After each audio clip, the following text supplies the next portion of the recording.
Oke, bismillahirrahmanirrahim. Assalamualaikum warahmatullahi wabarakatuh. Selamat pagi, siang, sore, teman-teman dari mahasiswa baru PKKMB Digital 2020 untuk UNJ.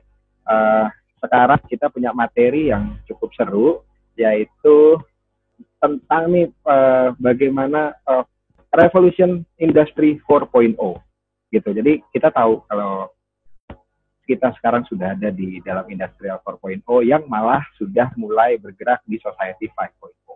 Nah, bagaimana ini kita mensiasatinya sebagai mahasiswa baru gitu. Tenang aja teman-teman, kita tuh nggak ketinggalan kok. Kita nggak ketinggalan, bahkan kita sedang ada tepat gitu, waktunya tepat untuk memulai dan mencoba menjadi yang terdepan di sini. Makanya kita ajak ngobrol di sini ada Prof. Hafidz. Ya.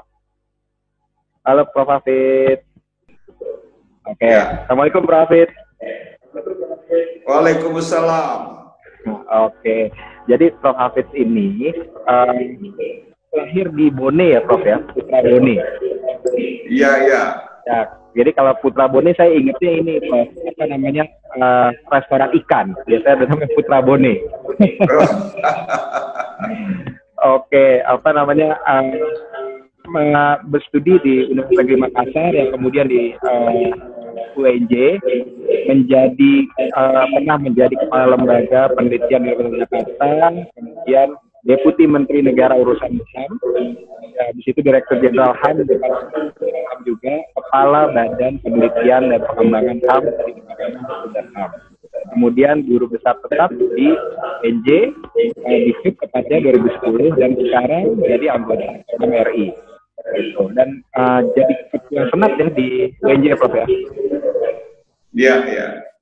Oke, jadi sebagai pembukanya Prof, kan kita tidak dapat memungkiri nih kalau aktivitas manusia dalam beberapa dekade terakhir ini telah terbantu oleh kehadirannya revolusi industri pertama, kedua, ketiga, dan bahkan sekarang keempat.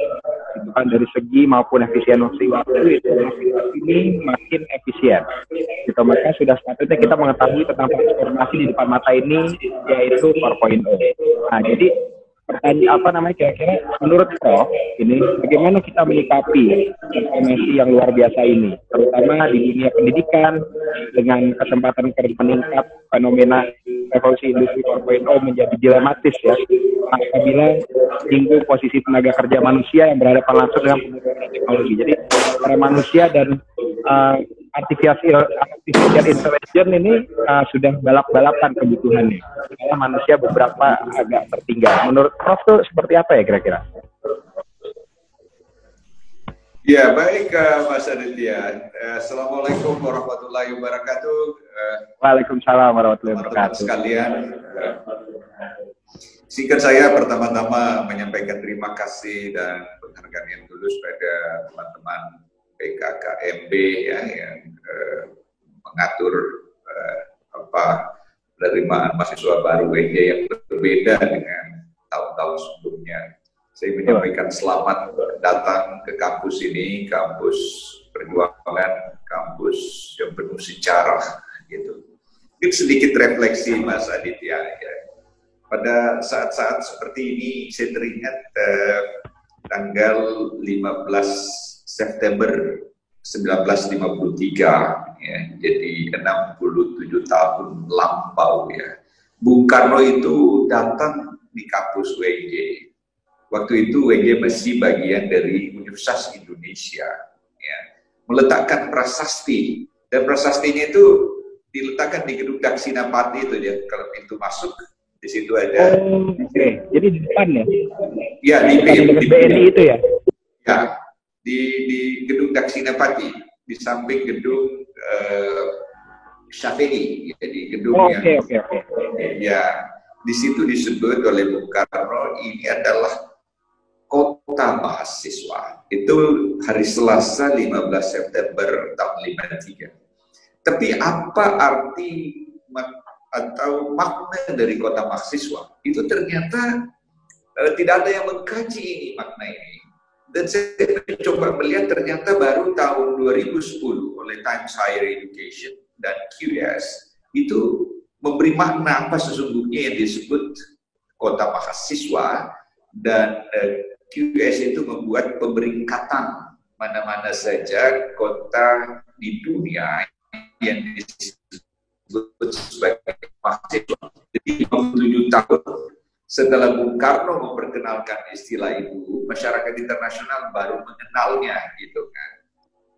Ternyata apa yang disampaikan oleh Bung Karno 67 tahun lampau itu, kehadirannya di UNJ yang waktu itu masih bagian dari Universitas Indonesia, itu sama dengan semangat yang kita hadapi hari ini.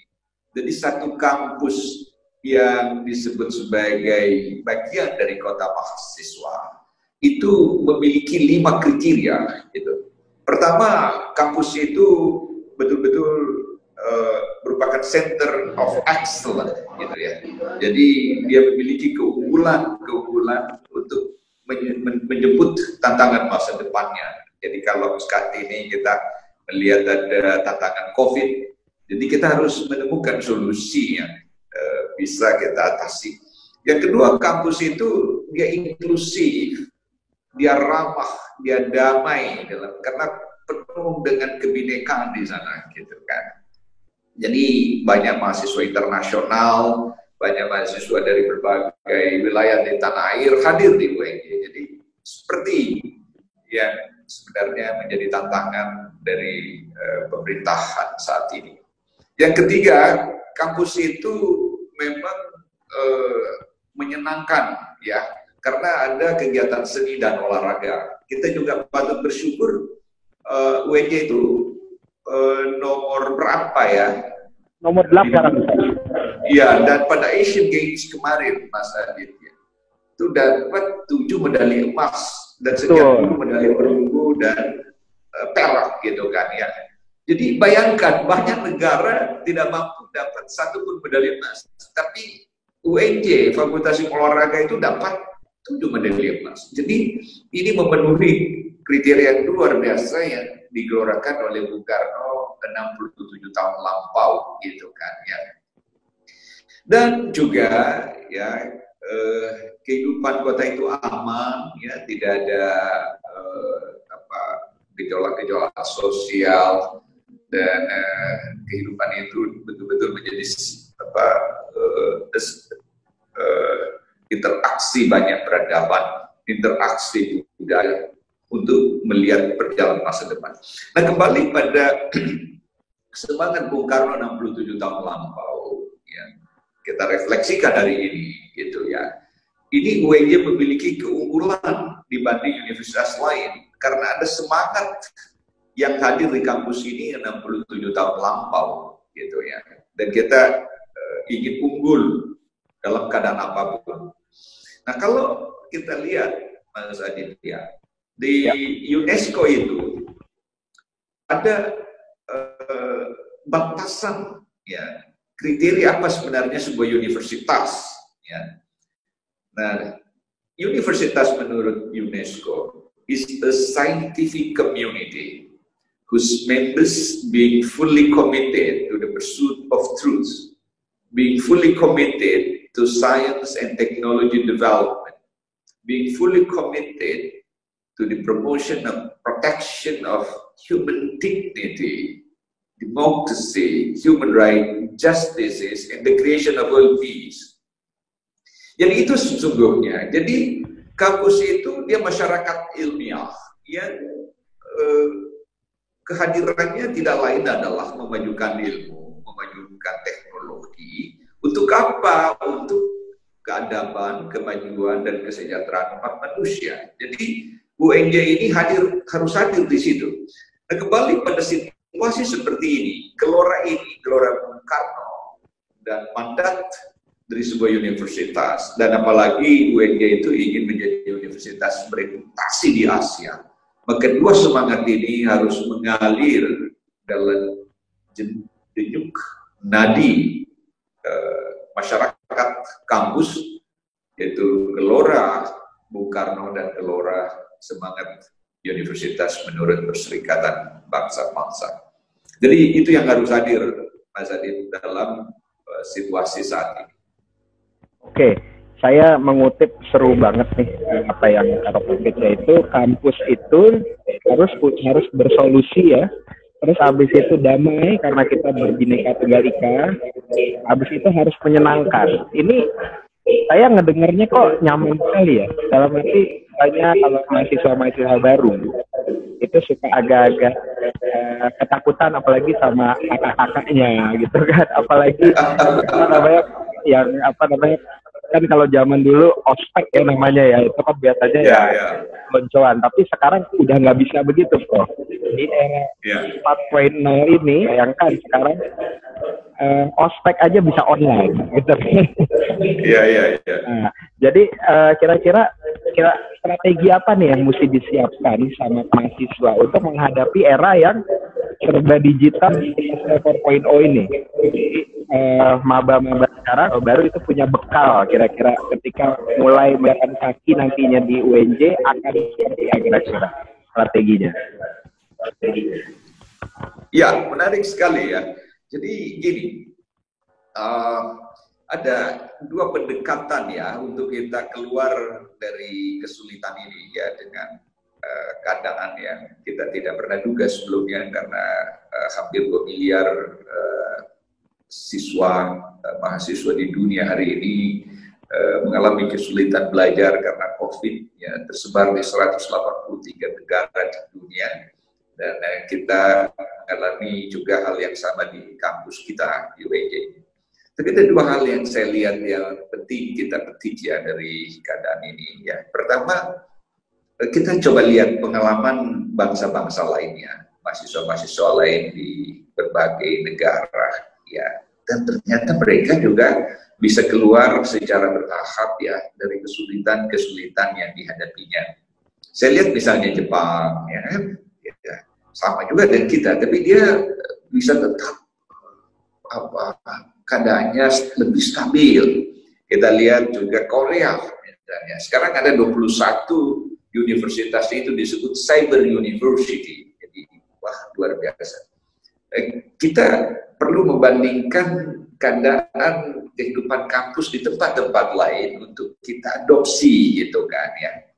Yang kedua yang perlu kita petik untuk menemukan satu strategi untuk tetap unggul ya, supaya gelora Bung Karno yang ingin supaya kawasan Rawamangun ini menjadi the city of the intellect gitu ya. Mudah-mudahan nanti ya banyak dosen-dosennya nanti mahasiswanya juga bisa dapat Nobel gitu ya. Amin, amin. Jadi pendekatan kedua adalah pendekatan reflektif. Kita kan sudah ada pengalaman ya menghadapi keadaan yang sulit dulu ya. Kita pernah transisi dari era otoritarian ke demokrasi tahun 98 gitu ya. Ekonomi tumbuh minus 16% ya. Kesulitan yang luar biasa, tapi kita tetap bisa bangkit gitu kan. Nah, jadi dengan itu coba kita lihat pengalaman bangsa-bangsa lain itu sehingga kita bisa petik dengan memadukan pengalaman yang telah kita lewati sehingga kita dalam keadaan apapun UNJ itu bisa unggul ya. Saya kasih contoh ya, misalnya ya. Saya kebetulan lihat ya di Arizona State University, universitas negeri di Amerika, gitu. Itu sekarang 2.000 lebih mata kuliahnya ditawarkan online, gitu.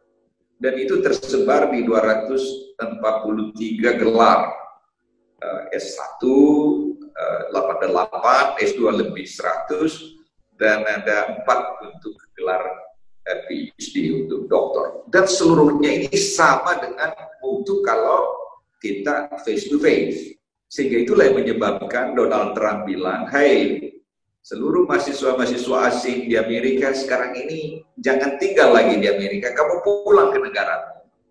Mengapa? Karena teknologi yang dimiliki, revolusi industri 4.0 itu bisa menggantikan face to face dengan perbedaan, bahkan mutu online itu dianggap lebih bagus dibanding dengan face to face, gitu ya. Jadi digital library disediakan sekian puluh juta buku yang bisa diakses dengan digital. Jadi coba kita lihat, if they can do that, why cannot we, gitu kan? Nah, UNJ itu dulu pernah membina televisi pendidikan Indonesia di zaman Pak Harto. Yang paling duluan menemukan teknologi canggih ya untuk belajar jarak jauh segala macam itu adalah UNJ. Jadi saya optimis kalau kita gali pengalaman yang membawa kita sampai hari ini dan kita memadukan sedikit dengan nilai-nilai baru ya, maka UNJ akan tetap leading dan mahasiswanya akan unggul, insya Allah. Gitu deh.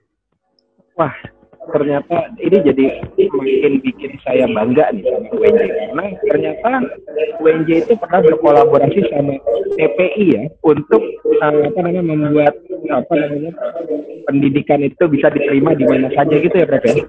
Iya, iya, jadi betul. Jadi itulah sebenarnya keunggulan yang dimiliki oleh UNJ itu ya. Jadi kita berharap ini keunggulan ini tetap terpelihara gitu.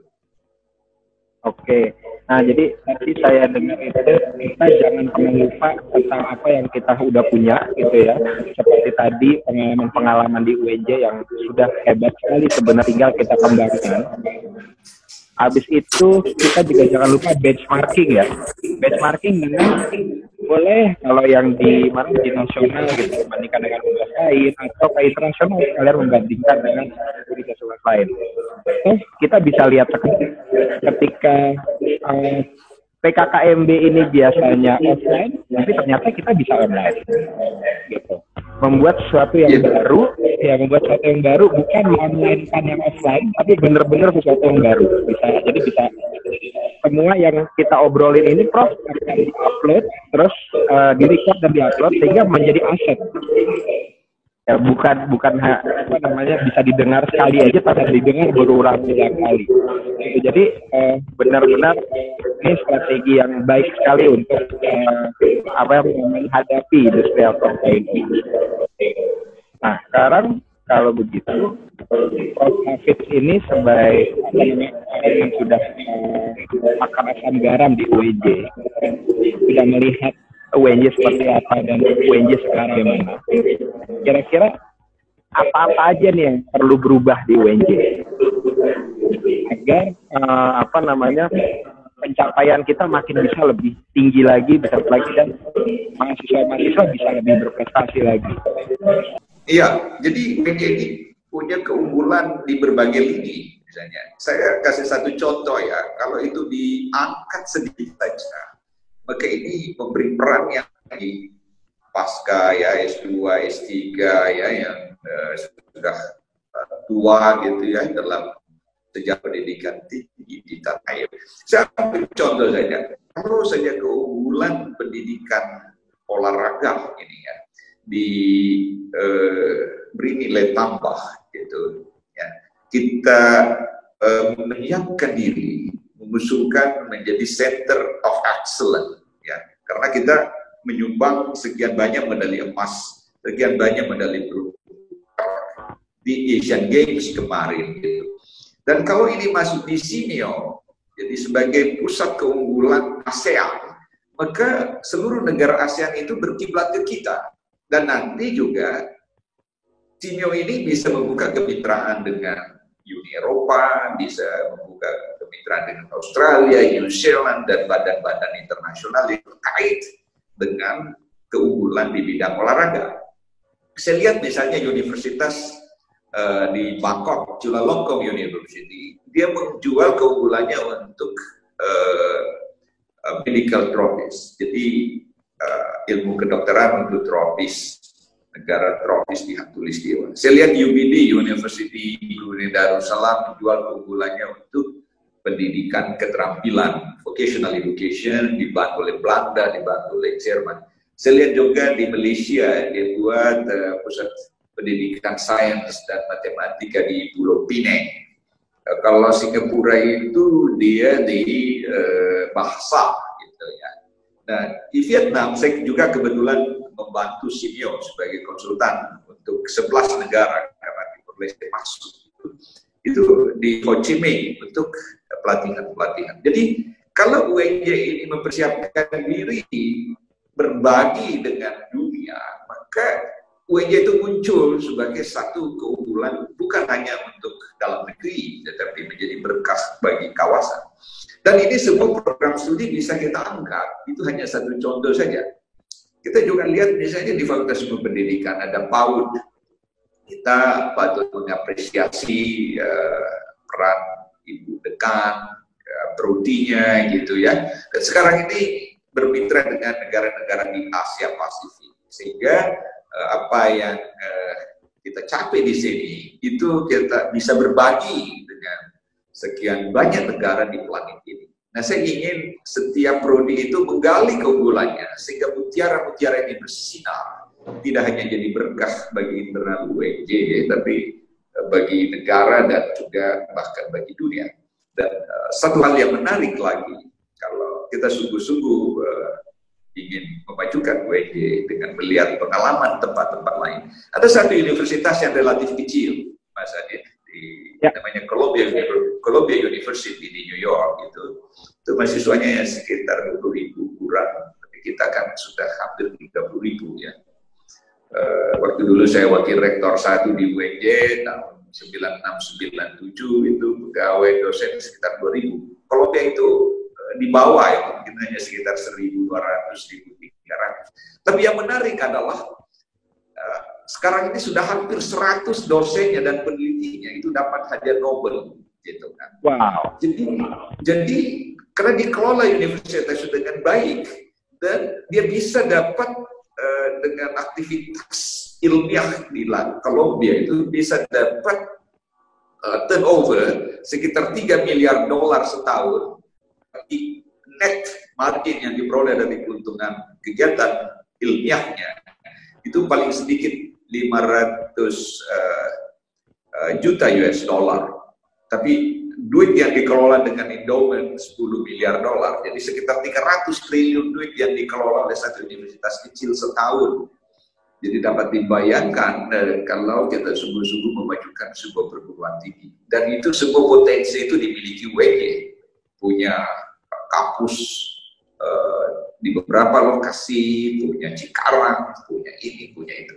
Saya kira UNJ, saya penuh optimisme ya, UNJ akan menjadi raksasa kalau kita betul-betul sungguh-sungguh merawat kebersamaan, kerjasama dalam keadaan sulit apapun, tapi tetap kita melangkah. Oke. Berarti apa namanya, kita sebenarnya sudah punya potensi sekali ya, karena institusinya sudah ada, historinya juga sudah baik, lalu mengenai pengembangan gitu ya, peningkatan. Jadi memang sudah tinggal ayo bersama-sama ya Prof ya, untuk memajukan UNJ agar bisa lebih hebat lagi untuk kebutuhan mahasiswa-mahasiswanya, apalagi mahasiswa baru. Iya. Oke. Sekarang biasanya gini, yang terjadi sekarang nih, mahasiswa itu bingung mau kuliah atau enggak. Apa? Karena biasanya sekarang orang itu bisa belajar sendiri dari contoh yang kayak tadi Prof bilang, kita belajar online gitu, atau belajar dari YouTube gitu. Nggak sedikit orang yang bisa akhirnya mendapatkan keuntungan atau akhirnya mendapatkan penghasilan karena dia hanya belajar dari internet sekarang. Nah sekarang kalau gitu bagaimana ya Prof, kita untuk namanya memberikan motivasi kepada mahasiswa-mahasiswa baru ini kalau jalan yang mereka pilih untuk berkuliah UNJ itu adalah jalan yang namanya jalan yang benar, jalan yang sudah cukup gitu. Ya, jadi sebenarnya tidak ada masalah karena bersyukur di UNJ sudah punya infrastruktur yang lebih dari cukup ya, dengan ketersediaan fasilitas digital, internet gitu ya. Ini ya, bisa dimaksimalkan pemanfaatannya gitu kan. Ya, apa sih yang tidak tersedia di media online yang hanya saja bagaimana ini dikelola dengan baik gitu ya. Misalnya saja kalau kita bisa memetik pengalaman kita ketika menjadi pembina TPI di zaman Orde Baru dulu, ya kita angkat, kita bagi lagi pengalaman masa lampau itu dengan mahasiswa-mahasiswa kita saat ini. Mereka tentu ini memberi nilai tambah gitu ya. Tapi perlu diperkaya dengan pengalaman baru yang kita bisa petik dari pengalaman bangsa-bangsa lain. Misalnya saja tadi saya kasih contoh di Arizona State University bisa menawarkan lebih 2.000 mata kuliah secara online, dan mutu dari online itu sama dengan tatap muka. Jadi itu sebabnya Donald Trump bilang semua orang asing yang belajar di Amerika itu jangan tinggal lagi di Amerika, pulang ke negaranya masing-masing, karena kamu bisa kuliah mendapatkan kualitas pendidikan yang bermutu tanpa tinggal di Amerika, karena online-nya sudah begitu canggih gitu kan. Tapi akhirnya kan mahasiswa-mahasiswa asing di Amerika yang saya lihat itu dia protes dan dia appeal ke Supreme Court dan menang. Jadi masih bisa asing tinggal di Amerika.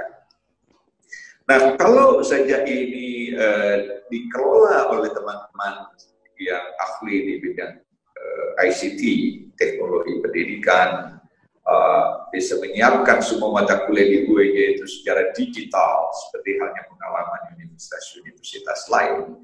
Nah, kita tidak lagi melayani bersama hanya lingkup UIG saja atau lingkup nasional, tapi kita bisa melayani the entire world. Kita melayani seluruh umat manusia, gitu. Karena digital ini tidak lagi ada constraint wilayah atau batasan-batasan geografis.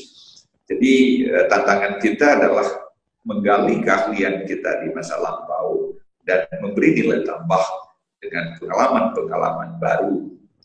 Nah, memang kita perlu, misalnya kalau dulu saya belajar di US, rasio buku 14.000 buku bacaan saya lihat di satu sumber yang sering saya juga bagi ke mahasiswa. Setiap minggu saya bisa lihat 67 juta buku-buku baru. Jadi kalau mahasiswa ini diberi akses untuk membaca buku-buku digital sekian puluh juta, maka itu tidak terhingga kapasitas intelektual yang bisa kita petik dengan proses belajar digital. Dan mahasiswa bisa belajar di mana saja, gitu kan. Ini ada 67 juta buku baru setiap minggu yang tersedia. Bisa masuk di perpustakaan di Harvard, bisa masuk di EIP di Paris, bisa masuk di World Bank, bisa ini.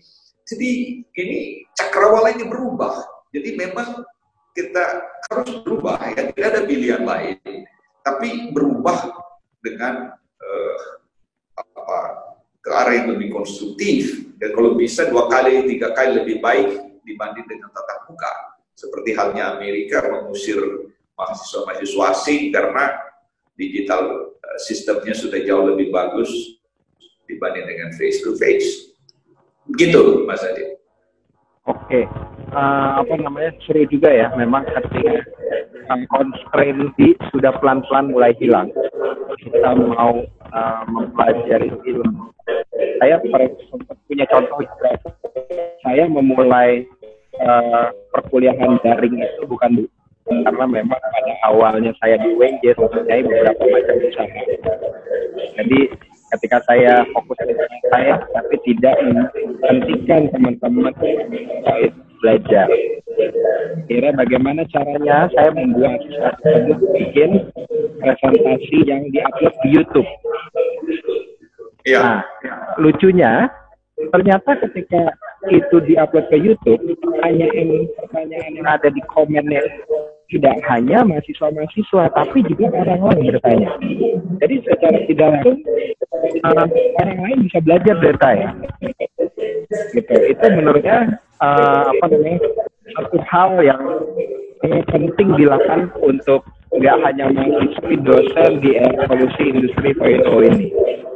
Kalau boleh, Prof. Hafid, kira-kira kalau punya pesan untuk dosen, tidak hanya mahasiswa ya, dosen dan siswa untuk menyikapi poin ini akan seperti apa? Ya, itu tadi gitu ya, bahwa infrastruktur ini harus dimantapkan sebaik-baiknya ya. Jadi fasilitas teknologi ICT ini harus diberi perhatian lebih khusus begitu ya. Dan ini dikondisikan supaya setiap dosen ya, bisa memanfaatkan fasilitas ini dengan pembekalan yang sesuai dengan tuntutan baru gitu kan ya. Memang harus ada investasi di sini karena saya lihat di Jawa itu hanya lebih 50% saja dia dapat terjangkau dengan teknologi ICT. Kalau di Kalimantan hanya 9% gitu ya, seluruh Kalimantan. Di NTT itu hanya 5%. Di Papua lebih kecil lagi. Jadi ke depan kalau kita tidak kelola ini dengan baik, maka ada kesenjangan antar wilayah, ada kesenjangan pengetahuan antar anak bangsa. Nah, dalam keadaan seperti ini, WJ harus tampil untuk melihat persoalan yang kompleks ini, gitu ya. Jadi ini harus dikondisikan supaya semua pihak siap memanfaatkan teknologi digital ini dengan sebaik-baiknya.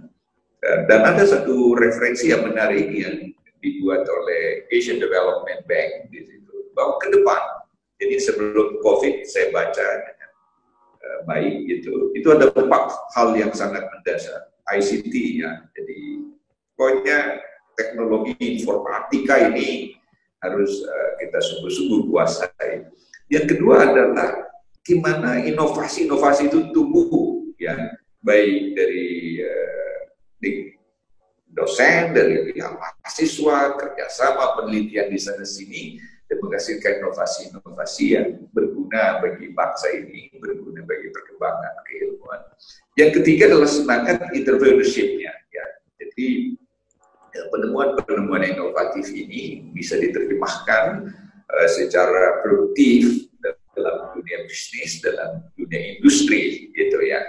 Dan yang terakhir di sini harus diperkuat R&D, ya, supaya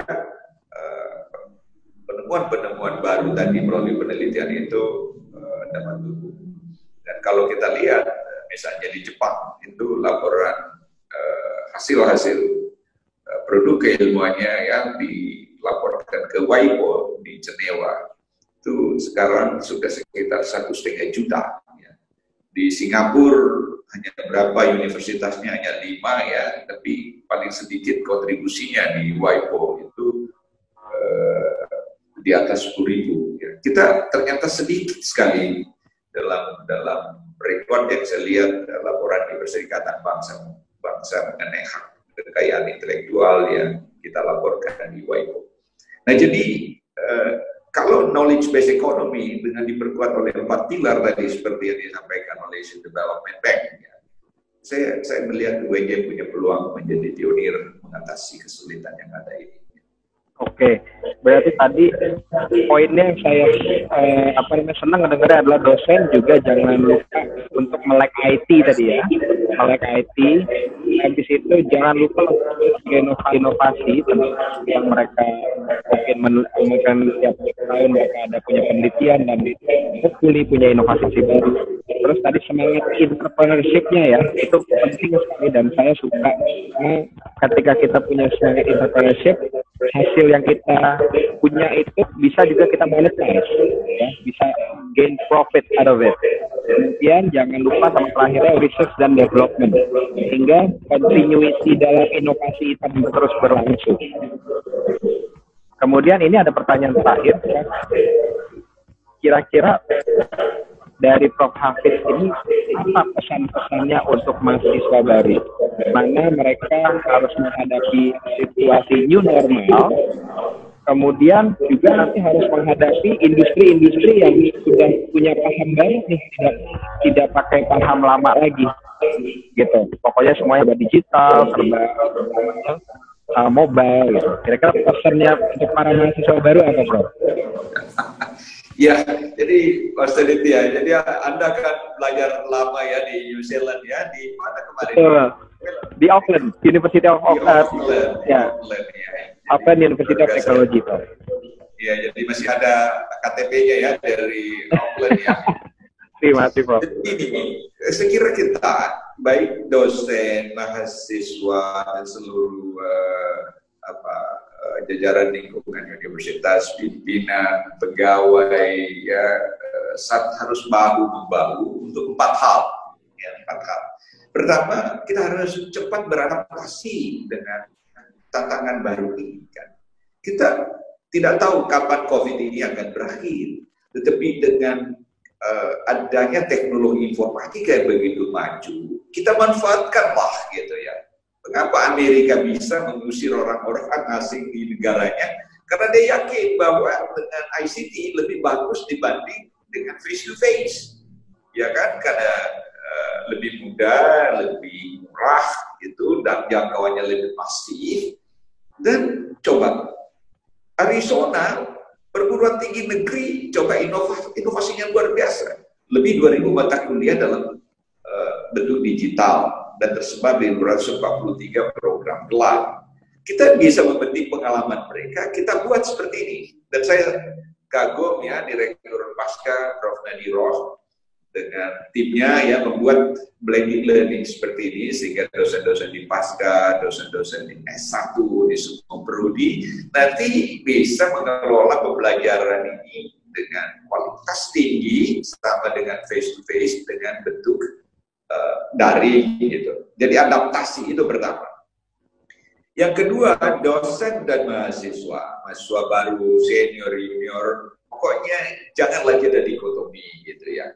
Kita harus menyatu dalam satu emosi intelektual, kohesi sosial yang kukuh gitu ya, untuk kita terus melangkah maju.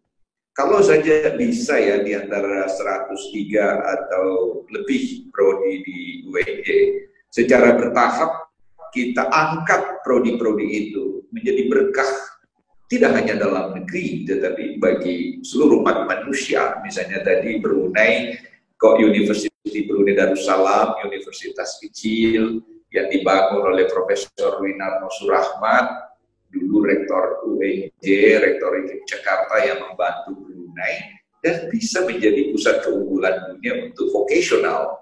Kita juga lihat Kamboja, Vietnam yang jauh di bawah Indonesia, bisa juga mengangkat perguruan tingginya menjadi kualitas dunia.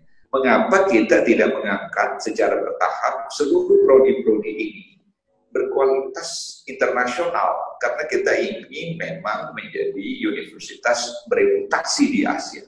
Dan kalau misalnya dimulai olahraga, sangat pantas, fasilitasnya sudah ada, itu world class standard, prestasinya sudah ada, dan juga banyak mahasiswa asing yang belajar olahraga di kita. Saya lihat di Pasca kemarin dari Filipina, dari negara ini, negara itu. Cuma ini perlu didukung bagi lebih kondusif. Kita harus bersama-sama membantu Pak Rektor, membantu Pak Ibu Dekan, membantu dosen, mahasiswa juga harus menyatu gitu. Jadi jangan ada sekat-sekat yang menyulitkan kita untuk berprestasi. Karena namanya universitas, itu universe. Jadi tidak boleh ada sekat-sekat. Dia menyatu dalam emosi intelektual yang tangguh gitu ya. Sehingga itulah yang menyebabkan Harvard bisa kita lihat prestasinya luar biasa, kita lihat Columbia seperti apa. Yang ketiga yang harus kita juga perhatikan sungguh-sungguh, kita harus menemukan apa ya, ikhtiar yang menjadi prioritas kita ya, tujuan bersama di setiap prodi. Misalnya prodi olahraga tadi, kalau mau menjadi unggul di ASEAN seperti apa langkahnya. Kalau prodi ekonomi ya punya Mas Adyat ini seperti apa gitu. Jadi ini harus terukur. Jadi kita juga ingin misalnya sekarang dari BLU statusnya ya.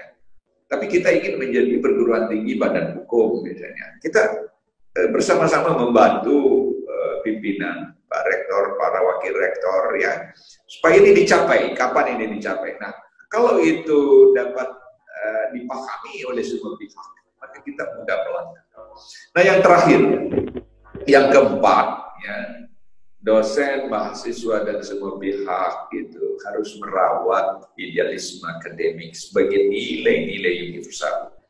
Ya, tadi nilai-nilai universal itu ialah sifat-sifat ilmu sebenarnya, karena dalam keilmuan itu tidak ada namanya fisika Sunda, matematika Betawi, ya, atau kimia bumi.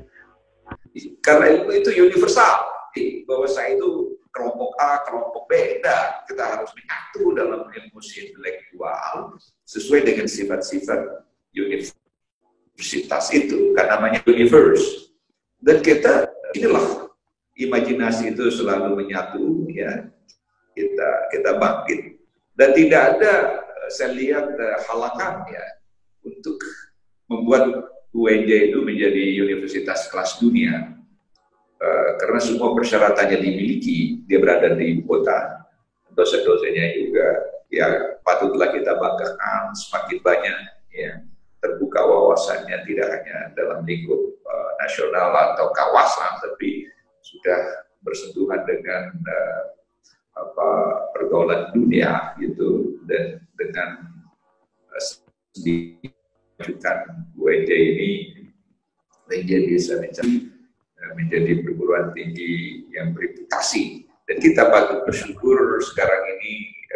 Saya lihat terakhir kita di klaster 2 dengan urutan ke-20, dan pelan-pelan lagi kita akan nanti naik lagi peringkat kita. Bahkan dulu pernah di zaman kepemimpinan Ibu Koni Setiawan, IKIP Jakarta waktu itu di zaman Fuad Hasan, Ibu Koni sebagai rektor, kita sebagai perguruan tinggi pembina untuk seluruh LPTK, dan oleh Kementerian PDK status kita waktu itu perguruan tinggi kelima terbaik di seluruh Indonesia.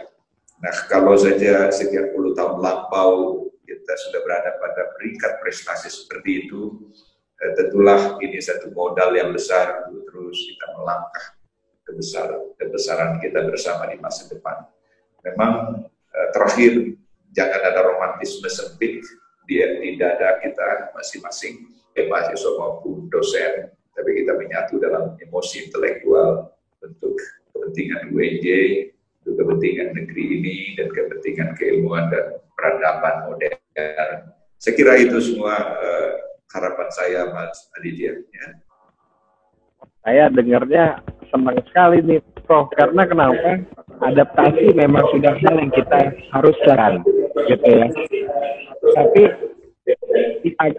Prof mau agar adanya dikotomi atau kita harus berkolaborasi antara tidak hanya satu tapi kita sama bagaimana, itu kayaknya bakal seru banget kalau memang bisa diimplementasi masa-masa baru. Jadi ini pesan-pesan untuk masa baru, jangan berteman di prodinya aja, jangan hanya berteman di fakultasnya aja, tapi carilah teman-teman di luar fakultas sehingga kalian bisa menemukan ide yang synthesizing antara ilmu satu dengan lainnya berkembang. Itu ada sesuatu yang baru yang kita nggak tahu. Jadi masa baru jangan pernah lupa memperluas ya pertemanannya di sini agar tadi seperti kata Prof tidak ada dikotomi gitu di antara kita ya. Terus habis itu ada intinya, dan kita itu bersama adalah memajukan alma mater kita yang akan berimpact secara langsung ke diri kita sendiri. Jadi bayangkan mahasiswa baru, teman-teman, ketika kita mengangkat nama universitas, yang akan bangga itu kita juga. Tidak hanya Pak Rektor, tidak hanya Prof. Hafid sebagai kerenas, tapi para mahasiswa juga akan bangga. Gitu. Kalau ya saya pernah kuliah di UNJ, universitas yang bagus itu. Gitu. Dan ya ketika sudah berbuat, jangan lupa dijaga. Oke, nggak usah tinggi hati, nggak usah tinggi dagu gitu kan. Karena apa yang kita punya ini, kalau kita rusak, lagi-lagi tidaknya universitas atau institusi yang rusak, tapi kita juga yang mendapatkan nama. Jadi dirawat idealismenya. Oke, Prof. Hafid, kasih sekali atas kesempatannya. kira-kira ada nggak closing statement Prof sebelum kita mengakhiri ngobrol-ngobrol santai ini? Ya, baik. Sekali lagi saya terima kasih Mas Tia, Pak WR3, Pak Rektor, dan teman-teman semua. Saya menyampaikan selamat datang ke kampus UNJ bagi seluruh mahasiswa baru kini. Rawatlah mimpi Anda untuk mencapai dan perjuangan Anda. Obama, ya, keluarga sangat sederhana. Dia hanya sekali bertemu dengan ayah, ketemu lagi. Tapi kenapa dia bisa jadi presiden di negara raksasa, negara adidaya gitu? Dia bisa dapat Nobel, ya karena dia sungguh-sungguh belajar. Kita juga lihat Pak Habibie, ya, umur 12 tahun, ayahnya sudah meninggal, dia dibesarkan oleh ibunya dengan kehidupan yang amat sederhana gitu ya. Tapi dia bisa jadi presiden, bisa tercatat sebagai inovator kaliber di abad ini gitu ya. Banyak dah contoh-contoh yang perlu kita renungkan bersama. Tapi semua prestasi besar itu diperoleh dengan kesungguhan belajar. Saya juga kebetulan mengajar di Harvard tahun 2000. Saya bisa berkunjung ya mungkin hampir 100 negara lah di planet ini. Ya karena saya juga pernah sungguh-sungguh belajar. Saya ikuti pertukaran mahasiswa ketika saya masih usia semester 3 di kampus, bisa ke Jepang, ke negara-negara ASEAN, berkesempatan juga ke zaman 20-30 tahun lampau atau 40 tahun lampau. Nah sekarang keadaan jauh lebih bagus lagi. Pada zamannya kami dengan keadaan itu belum ada internet, belum ada komputer, belum ada HP, tapi ternyata juga angkatan kami juga bisa melangkah. Nah, ada satu hal yang penting, kata Obama, the future only belongs to those who believe the power of dream. Jadi masa depan itu adalah keteguhan kita memelihara ikhtiar sebuah mimpi. Jadi selamat datang di kampus ini. Berjuanglah untuk mencapai mimpimu, untuk kebesaranmu, kebesaran masa depanmu, dan kebesaran bangsa dan negara yang kita cintai ini. Terima kasih, Mas Adi. Oke, terima kasih sekali, Prof. Hafiz. Kalau tadi Prof. bilang kita itu harus punya benchmark saya berarti Prof. Hafiz nih. Bagaimana saya bisa nanti berkeliling ke 100 negara lebih? Oke, Prof. Hafiz. Oke, terima kasih. Iya, sama-sama. Oke, teman-teman mahasiswa baru, kurang lebih seperti itu materi dari Pak Hafiz tentang tantangan dan peluang di IDAS Version 4.0 dan di tatanan norma baru ini. Semoga bisa bermanfaat, tidak hanya untuk didengar saja, tapi juga diimplementasi dalam kehidupan kampus nantinya. Terima kasih sekali lagi Prof. Hafiz, terima kasih untuk teman-teman mahasiswa baru, terima kasih panitia. Wassalamualaikum warahmatullahi wabarakatuh. Waalaikumsalam. Assalamualaikum warahmatullahi wabarakatuh. Semangat pagi, salam sehat untuk kita semua. Yang saya hormati Bapak Rektor Universitas Negeri Jakarta dan seluruh jajaran pimpinan UNJ. Yang saya hormati rekan-rekan Sivitas Akademika UNJ dan yang saya cintai dan banggakan adik-adik mahasiswa baru Universitas Negeri Jakarta. Pertama-tama saya ingin menyampaikan selamat pada adik-adik mahasiswa sekalian, mahasiswa baru. Anda memasuki dunia baru, dunia yang sangat berbeda dengan dunia yang Anda hadapi ketika masih di sekolah menengah atas atau di sekolah menengah kejuruan. Karena Anda sekarang berada di kampus merdeka, kampus di mana Anda akan bisa mengembangkan potensi Anda semaksimal mungkin, meraih cita-cita Anda, meraih hari esok Anda. Saat ini kita menghadapi satu revolusi yang kita kenal dengan revolusi industri keempat, di mana kemajuan teknologi sudah sedemikian pesatnya sehingga banyak lapangan pekerjaan, banyak kompetensi-kompetensi yang akan hilang. Kompetensi yang lama hilang, tapi kompetensi-kompetensi baru akan lahir dan dibutuhkan. Seperti halnya pada revolusi industri pertama misalnya, mesin menggantikan tenaga manusia, sehingga manusia yang biasanya mengerjakan pekerjaan-pekerjaan fisik itu tergantikan oleh mesin. Tetapi dengan hadirnya mesin, maka dibutuhkan keterampilan baru yang namanya operator. Maka pekerjaan yang lama hilang, tapi muncul pekerjaan-pekerjaan baru yang levelnya lebih tinggi, dengan kompetensi yang lebih tinggi. Nah, demikian seterusnya. Revolusi industri yang kedua juga begitu, elektrifikasi. Revolusi industri ketiga ketika terjadi otomasi. Dan saat ini kita memasuki revolusi industri keempat yang kita kenal dengan otonomi. Karena mesin-mesin menjadi cerdas.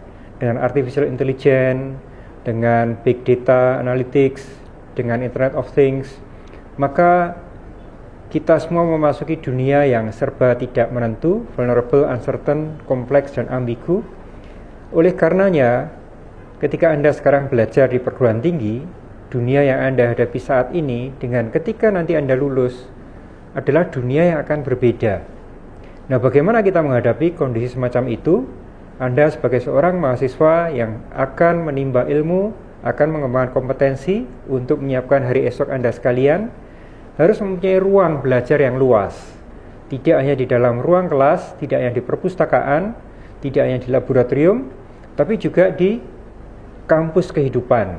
Anda nanti yang bercita-cita untuk bekerja di perusahaan multinasional, silakan nanti Anda suatu saat di semester ke-7 atau semester ke-8 melakukan internship di industri misalnya, di perusahaan multinasional, sehingga Anda akan lebih tahu apa kompetensi yang dibutuhkan di sana, di samping menggali pengalaman.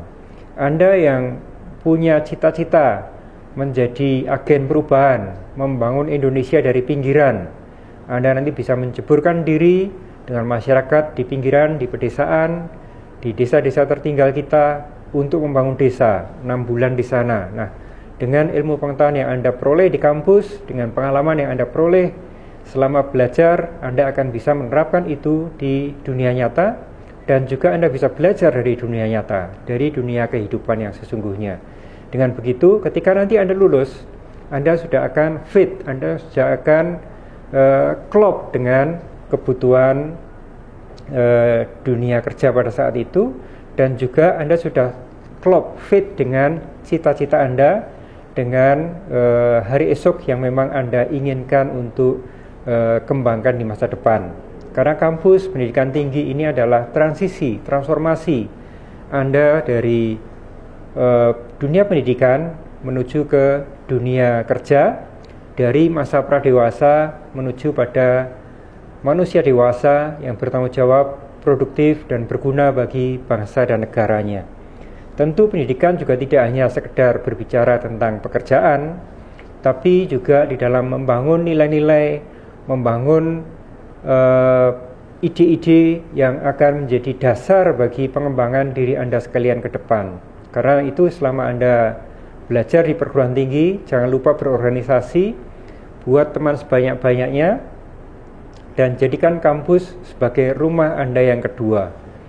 Karena kampus atau biasa kita kenal dengan alma mater adalah bahasa Indonesia itu ibu asuh.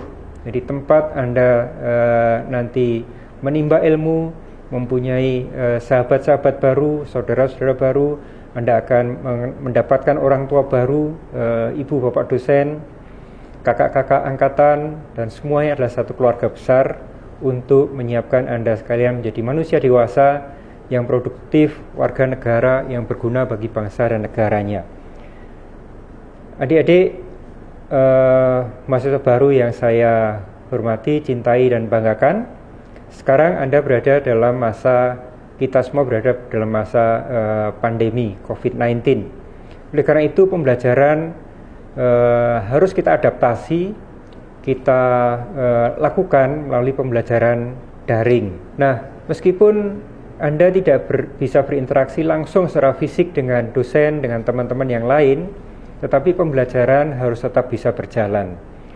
Karena pembelajaran daring ini sebetulnya sesungguhnya membangun satu kompetensi yang sangat penting di abad 21 ini, yaitu apa yang dikenal dengan agile learners, pembelajar yang agile.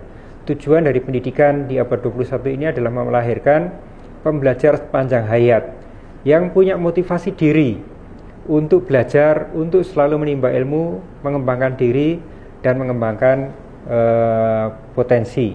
Oleh karena itu tidak perlu berkeluh kesah, tapi tetap optimis, tetap produktif, dan tetap yakin bahwa melalui pembelajaran daring Anda juga bisa belajar. Itulah pembelajar sejati. Sekali lagi saya ucapkan selamat, Anda telah menjadi mahasiswa. Timba ilmu setinggi-tingginya, seluas-luasnya, gali pengalaman, jalin pertemanan, jalin persahabatan dengan teman-teman Anda sekalian, kembangkan diri, prestasi, bakat, potensi Anda sekalian selama di perguruan tinggi. Selamat belajar, selamat mengembangkan diri, sukses selalu, dan jangan lupa jaga kesehatan. Wassalamualaikum warahmatullahi wabarakatuh. Hidup mahasiswa!